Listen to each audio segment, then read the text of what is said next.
السلام عليكم ورحمة الله وبركاته. الحمد لله رب العالمين حمد الشاكرين، والصلاة والسلام على سيد المرسلين وعلى آله وأصحابه أجمعين. فأعوذ بالله من الشيطان الرجيم. بسم الله الرحمن الرحيم. الذين ينفقون أموالهم بالليل والنهار سرا وعلانية فلهم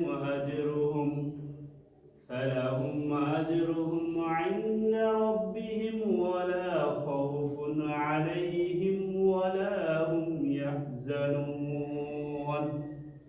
وقال النبي صلى الله عليه وسلم: على كل مسلم صدقة، أو كما قال عليه الصلاة والسلام. সম্মানিত উপস্থিতি, মহান রব্বুল আলামিনের দরবারে লাখো কোটি শুকরিয়া জানাই যে মহান রব্বুল আলামিন আমাদেরকে আজকে এই মহতী জলসায় আসার এবং বসার তৌফিক দান করেছেন, এজন্য বলি আলহামদুলিল্লাহ। প্রিয় উপস্থিতি, আজকে আপনাদের সামনে একটি গুরুত্বপূর্ণ বিষয় নিয়ে আলোচনা করব।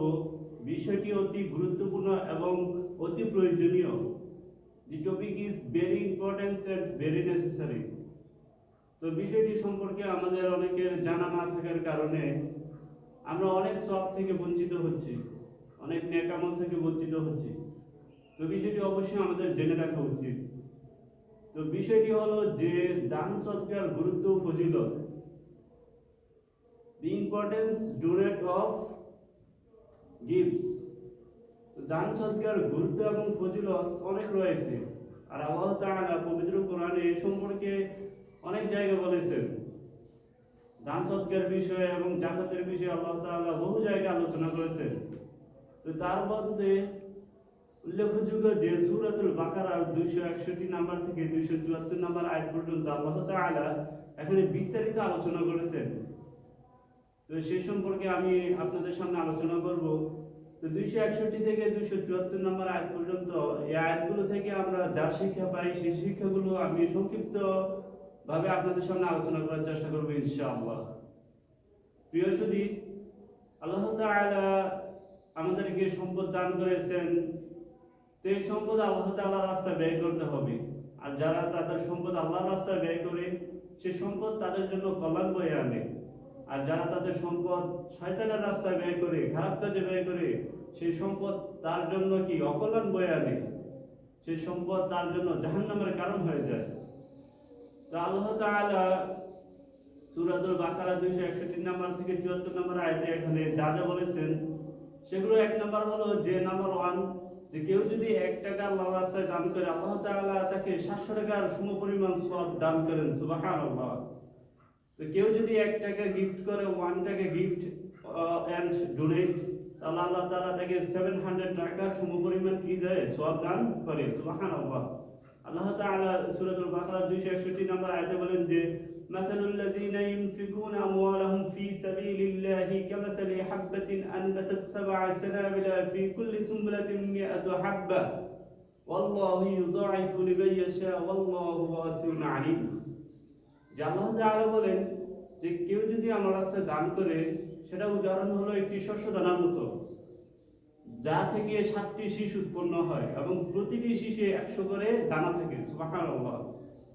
তাহলে 7টি শীষে 100 করে দানা থাকলে 700 হয়। তারপরে আল্লাহ তাআলা বলেন যে ওয়াল্লাহু ইউদাইফু লিমান ইয়াশা, আল্লাহ যদি চান আরো বহুগুণে বৃদ্ধি করে দিতে পারেন। সুবহানাল্লাহ। ওয়াল্লাহু ওয়াসিউন আলিম। আর আল্লাহ তাআলা কি? আল্লাহ তাআলা তো ধনী, আল্লাহ তাআলা তো প্রাচুর্যময় এবং মহাজ্ঞানী।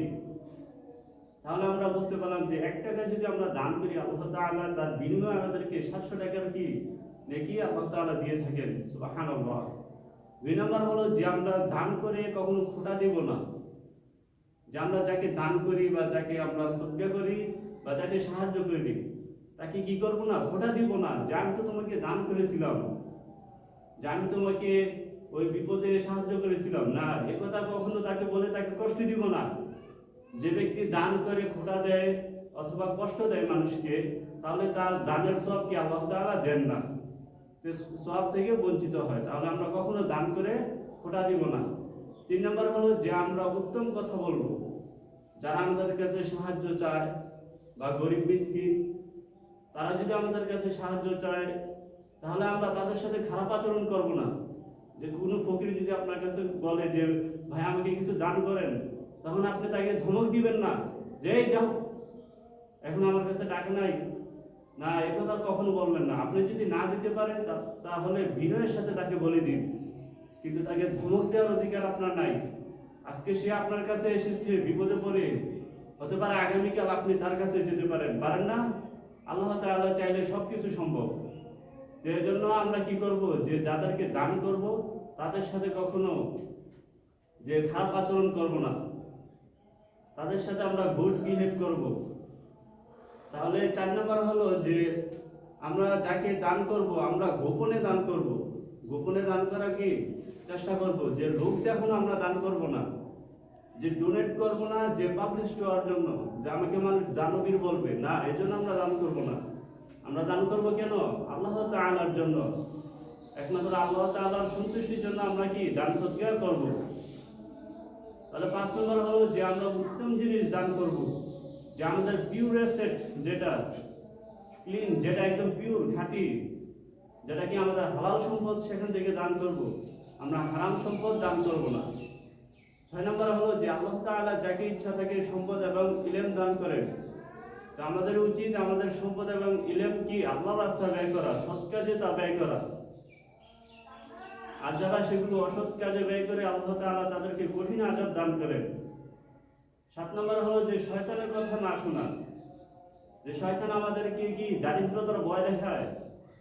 আর আল্লাহ তাআলা বলছেন যে আমি হলাম ধনী, তোমরা যা চাইবে আমি তোমাদেরকে তাই দিব। আর শয়তান বলে না না, দান করো না, দান করলে তোমার টাকা পয়সা কমে যাবে, তুমি যাকাত দিও না, যাকাত দিলে সম্পদ কমে যাবে। তো ডোন্ট বি লিসেন সে শয়তান, শয়তানের কথা আপনাকে শুনবো না, আল্লাহর কথা শুনবো। তারপরে 8 নম্বর হলো যে আমরা যা দান করি এগুলো আমাদের জন্য কল্যাণ বয়ে আনে, আমাদের বিপদ আপদ দূর করে। রাসূল সাল্লাল্লাহু আলাইহি ওয়াসাল্লাম হাদিস শরীফে বলেন যে ইত্তাকুন নার বিশাক্কি তামরাতিন, যে তোমরা জাহান্নামের আগুন থেকে বাঁচো খেজুরের অর্ধেক দান করে হলো। সুবহানাল্লাহ। তাহলে দানের ব্যাপারে কতটা গুরুত্ব রাসূল সাল্লাল্লাহু আলাইহি ওয়াসাল্লাম দিয়েছেন। তিনি বলেন যে খেজুরের অর্ধেক দান করে হলো জাহান্নামের আগুন থেকে বাঁচো। তাহলে আমরা অবশ্যই বেশি বেশি দান করার চেষ্টা করব। আরেক হাদিসে বলেন রাসূল সাল্লাল্লাহু আলাইহি ওয়াসাল্লাম যে আলা কুল্লি মুসলিমিন সাদাকাতুন, যে প্রত্যেক মুসলমানের জন্য আবশ্যক সদকা করা। সুবহানাল্লাহ। তাহলে আমরা বেশি বেশি কি দান সদকা করার চেষ্টা করব। 9 নম্বর হলো আমরা দিনে রাতে প্রকাশ্যে গোপনে দান করব। যে আল্লাহ তাআলা বলেন সূরাতুল বাকারা 274 নম্বর আয়াতে যে আল্লাযীনা ইউনফিকুনা আমওয়ালাহুম বিল-লাইলি ওয়ান-নাহারি সিররান ওয়া আলানিয়াতান ফালাহুম আজরুহুম ইনদা রাব্বিহিম ওয়া লা খাউফুন আলাইহিম ওয়া লা হুম ইয়াহজানুন। যে আল্লাহ তাআলা বলেন যে যারা তাদের সম্পদ দিনে রাতে প্রকাশ্যে গোপনে দান করে তাদের জন্য রয়েছে তাদের রবের কাছে উত্তম প্রতিদান। জাল্লাযীনা ইউনফিকুনা আমওয়ালাহুম বিল-লাইলি ওয়ান-নাহার, যে দিন এবং রাত, ডে এন্ড নাইট। তারপরে বলেছেন সিররান ওয়া আলানিয়াতান, প্রকাশ্যে এবং গোপনে, শো এন্ড হাইড। তারপর বলছে ফালাহুম আজরুহুম ইনদা রাব্বিহিম, যে তাদের প্রতিপালকের কাছে রয়েছে তাদের জন্য উত্তম প্রতিদান। ওয়ালা খাউফুন আলাইহিম ওয়ালা হুম ইয়াহজানুন, তাদের কোনো ভয় নেই, তাদের কোনো চিন্তা নাই। সুবহানাল্লাহ। তাহলে এখান থেকে আমরা বুঝতে পারলাম যে সবসময় আমরা দান করব, দিনেও দান করব, রাতেও দান করব, প্রকাশ্যেও দান করব, গোপনেও দান করার চেষ্টা করবো ইনশাআল্লাহ।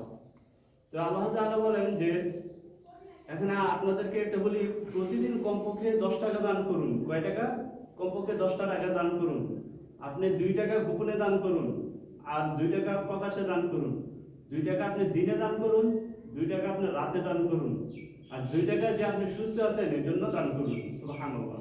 তো আপনি এভাবে প্রতিদিন day and night and show and hide, আপনি প্রকাশ্যে গোপনে এবং দিনে এবং রাতে সবসময় কি দান করুন।